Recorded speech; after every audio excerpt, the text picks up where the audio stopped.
Hi everyone, it's April 4th and we're going to continue our journey on the Iowa Core Mathematics resource page.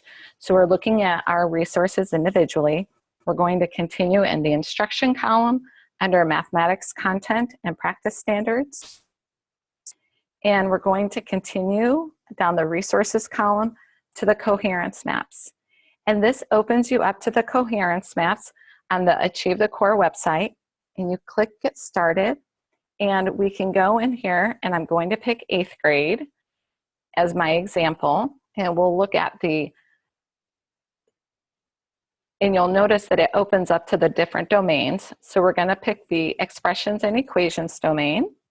And then when we go into it, you can see that it's broken up by clusters by the bold headings, and there's an indication letting you know if it's a major cluster or not. And so let's look at this individual standard. So when I open this up, I can explore the map by clicking on the magnifying glass to minimize the expanded standard card and explore the map. There will be arrows, and an arrow indicates related standards in cases where a student cannot meet A, is not likely to be able to meet B. Note that the arrow does not necessarily mean that that A must be mastered before B, or that the learning B is an immediate step next after learning A. So there's multiple pathways, and the dashed lines indicate related standards.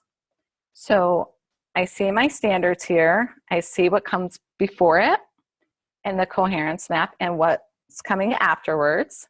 And so I can go into here and I can say, oh, it looks like there's a task here, and it's provided by Illustrative Mathematics.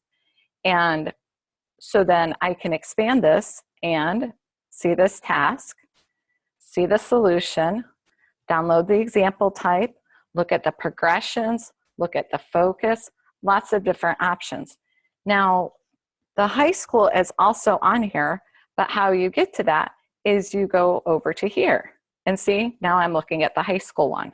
So, and when I come back out, this is interactive. I can move things around.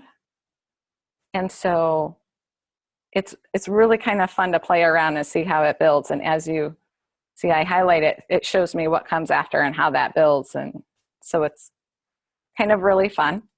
Another thing that I want to show you on the website is if you come in and you go to under Classroom Resources and go to the Coherence Maps this way, you get to this page where you have an option to learn more about the Coherence Maps.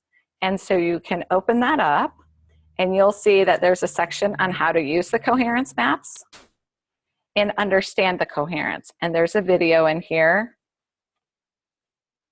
Additionally, there is this link. So if you open up this wiring diagram, you can go and see what the graph of the content standards are. And then there's this little tiny URL here. And if you open this up, you can see it all in one static shot. So if you want to see what that whole map looks like, this is the static shot of that whole map. So what I really like about this and why I think it's a great resource is, say I am teaching a student the standard here, and I can look back and say, well, what's the prior knowledge that will help them to be successful?